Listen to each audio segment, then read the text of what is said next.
सनातन धर्म की जय। देवशयनी एकादशी की जय।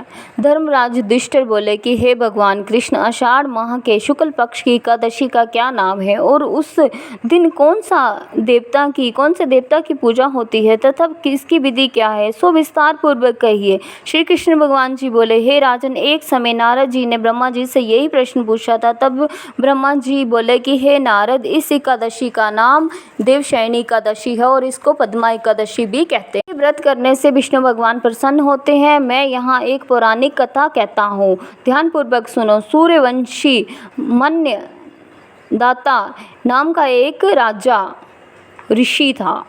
एक समय उस राजा के राज्य में 3 वर्ष तक जल न बरसा, जिससे राज्य में अकाल पड़ गया और प्रजा में अन्न की कमी के कारण अत्यंत दुखी रहने लगी। एक दिन प्रजा राजा के पास जाकर प्रार्थना करने लगी, हे राजन, समस्त विश्व की सृष्टि का मुख्य कारण वर्षा है। इस वर्षा के अभाव से राज्य में अकाल पड़ गया है और अकाल से हम मर रहे हैं भूखे।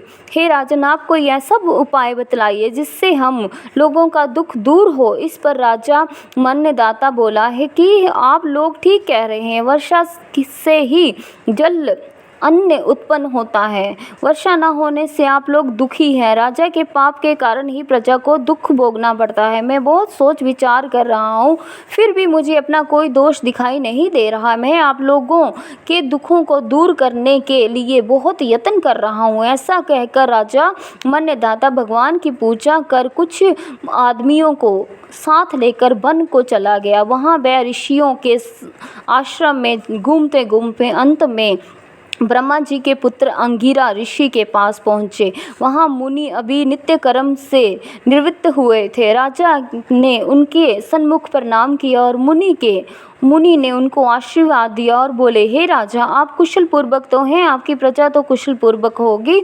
आप इस स्थान पर कैसे हैं, सो कहिए। राजा बोला कि हे महर्षि, मेरे राज्य में 3 वर्ष से वर्षा नहीं हो रही है, इससे अकाल पड़ गया है और प्रजा महान दुख भोग रही है। प्रजा के कष्टों को दूर करने के लिए कोई उपाय बतलाइए। इस पर वह ऋषि जी बोले, हे, ये सत्ययुग सब युगों में श्रेष्ठ है। सत्ययुग में धर्म की सबसे अधिक उन्नति है। इस युग में ब्राह्मणों का तपस्या करना तथा वेद पढ़ना ही मुख्य अधिकार है। परंतु आपके राज्य में कोई नीच काम कर रहा है, उसके कारण ही ये अकाल पड़ा है कि हे मुनीश्वरों, मैं उस निरपराध तपस्या करने वाले शूद्र को नहीं मार सकता। आप इस दोष से छूटने का कोई अन्य उपाय बतलाइए। तब ऋषि बोले, हे राजन, यदि तुम ऐसा नहीं चाहते तो आषाढ़ माह के शुक्ल पक्ष की पद्मा एकादशी को विधि पूर्वक व्रत करो। इस व्रत के प्रभाव से तुम्हारे राज्य में वर्षा होगी, प्रजा सुख पावेगी, क्योंकि इस एकादशी के व्रत सब सिद्धियों को देने वाला है और उपद्रवों को शांति करने वाला है। इस एकादशी का व्रत तुम प्रजा के व सेवक मंत्रियों सहित करो। मुनि के वचन सुनकर राजा अपने नगर को वापस आया और विधि पूर्वक पद्मा एकादशी का व्रत किया। उस व्रत के प्रभाव से राज्य में वर्षा हुई और मनुष्यों को सुख पहुंचा। इसलिए ये व्रत सबको करना चाहिए। ये व्रत इस लोक में भोग और परलोक में मुक्ति देने वाला है। इसकी कथा पढ़ने को सुनने से मनुष्य समस्त पाप नष्ट हो जाते हैं। इस एकादशी को देवशयनी एकादशी भी कहते हैं और इस व्रत को करने से भगवान विष्णु प्रसन्न होते हैं। अंत में मोक्ष की प्राप्ति के लिए मनुष्य को भी ये व्रत करना चाहिए। चतुर्माह व्रत भी इस एकादशी के व्रत से ही शुरू किया जाता है।